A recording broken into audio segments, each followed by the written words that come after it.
కాళేశ్వరంలో కరప్షన్ వాస్తవమే. చూడండి, పత్రికలు ఎటెట్ రాస్తాయి చూడండి.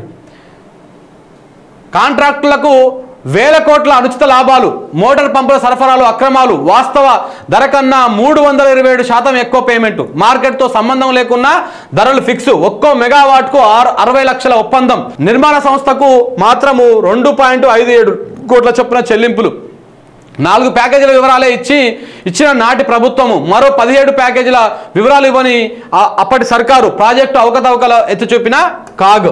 సో కాబట్టి ఈ విధంగా కాగును కూడా వాడుకొని ఈ విధంగా రాజకీయం చేస్తూ ఉన్నారు. ఇంకొక విషయం కూడా చూడండి, ఇక్కడ మీరు ఈ కాగు మీద మీకు డీటెయిల్గా రాస్తాయి ఇవాళ. ఇంకా ఇవాళ మొత్తం కాళేశ్వరం మీదే రాదాం రేపటికి.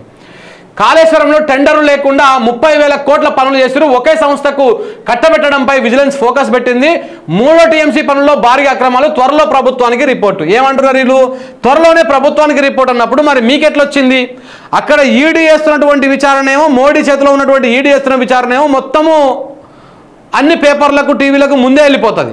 కవితకు నోటీసులు వచ్చింది, ఆమెకు నోటీస్ అందక ముందుకే టీవీలకు ఛానళ్ళకి తెలుస్తుంది. సో అలాగే అరవింద్ కేజ్రీవాల్కి ఎప్పుడైతే నోటీసులు రాకముందుకే నోటీసులు వచ్చని చెప్తా, తర్వాత మీడియా చెప్పిన తర్వాత ఆయనకు నోటీసులు వస్తాయి. సో ఇట్లా ఈ విధంగా మీడియాని వీళ్ళు మేనేజ్ చేస్తున్నారు. పైనటువంటి మోడీ, ఇక్కడ రేవంత్ రెడ్డి, ఇప్పుడు కాంగ్రెస్ పార్టీ. సో కాబట్టి వీళ్ళు మీడియాను అడ్డం పెట్టుకొని ప్రజలను తప్పుదో పట్టించేటువంటి ప్రయత్నాలు ఈ విధంగా చేస్తూ ఉన్నారు. సో ఇట్లా ప్రభుత్వం చేతికే ఇంకా రిపోర్ట్ రాలే, కానీ వీళ్ళు మాత్రము వార్తలు రాసేస్తున్నారు అనమాట. చూద్దాం వీటన్నింటి మీద, ఎందుకంటే మనం ఆవేశపడకుండా ఇలా సాయంత్రానికి క్లియర్గా ఎక్స్ప్లెయిన్ చేసేటువంటి ప్రయత్నం చేద్దాం.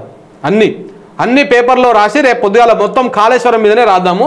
అసలు తగ్గుతున్న సాగు ఎంత, ఇప్పటిదాకా అయ్యింది ఎంత, ఇప్పుడు అవుతున్నది ఎంత, వీళ్ళు వీక్తున్నటువంటి ఈకలకు ఎంత ఉంది వాల్యూ ఏంది అనేది రాసేటువంటి ప్రయత్నం చేద్దాం మిత్రులారా.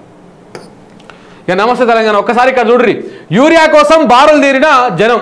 ఎట్లా బారులు తీరిలో చూడండి.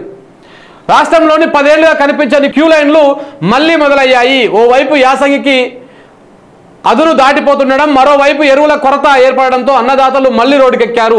సంక్రాంతి పండుగ పూట కూడా యూరియా కోసం పరుగులు తీశారు. నిర్మల్ జిల్లా కుంటాల మండల కేంద్రంలోని సహకార సంఘం వద్ద 7 గ్రామాలకు చెందిన 300 మంది రైతులు సోమవారం ఇలా యూరియా కోసం బారులు తీరారు. పోలీసుల బందోబస్తు మధ్య 450 బస్తాలను పంపిణీ చేశారంట. అర్థమైందా? మళ్ళా వెనకటి రోజులు మనకు మళ్ళా 10 ఏళ్ల కింద నాటి రోజులు ఈ విధంగా వస్తున్నాయన్నమాట. మళ్ళా చెప్పు లైన్లు 450 బస్తాలను పంచుతందుకు పోలీసులు బందోబస్తు ఇవన్నీ కూడా పెట్టిర్రు. ఇది ఈ విధంగా కనపడతా ఉంది తెలంగాణ రాష్ట్రంలో మార్పు.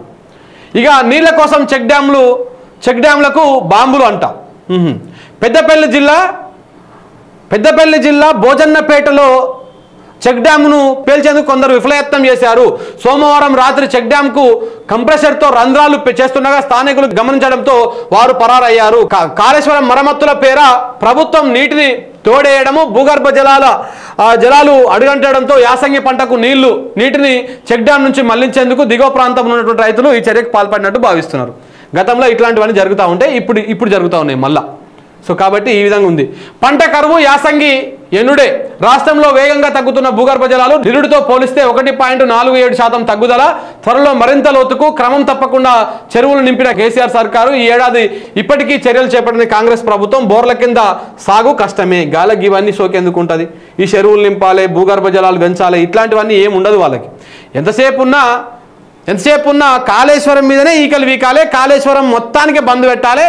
కొత్తగా ఇప్పుడు తుమ్మిడెట్టి దగ్గర ఒక బ్యారేజ్కి నిర్మాణం చేపట్టాలి, దాంట్లో కమిషన్లు కొట్టాలి. ఇదే వాళ్ళ దగ్గర ఉన్నటువంటి స్కీమ్. అంతకు మించి ఇంకోటి ఏం లేదు. చెరువులు నింపరు, కాలువలు నింపరు, మిడ్ మానేరు నింపరు, దాని కింద ఉన్న వాటికి నీళ్లు ఇయ్యరు, ఏది కూడా ఇయ్యరు. అంతా ఎండబెట్టేటువంటి కార్యక్రమం వీళ్ళు విజయవంతంగా చేస్తారు. కాంగ్రెస్ వల్ల తీరటుంటుంది అంటే ప్రజలు ఎప్పుడు బాధపడుతూనే ఉండాలి, ప్రజలు ఎప్పుడు తిప్పలు పడుతూనే ఉండాలి. అప్పుడే నాయకుల దగ్గరకు వస్తారు. అప్పుడే మనం అంత బాధ పెట్టి ఎప్పుడో ఒకసారి చిన్న మంచి పని చేస్తే దానికి బాగా పొగుడతారు, దానికి బాగా ఉపశమనం పొందుతారు. కాబట్టి ఆ విధంగానే చేస్తారు కాంగ్రెస్ పార్టీ. సో అదే చేస్తూ ఉంది తెలంగాణ రాష్ట్రంలో ఇవాళ.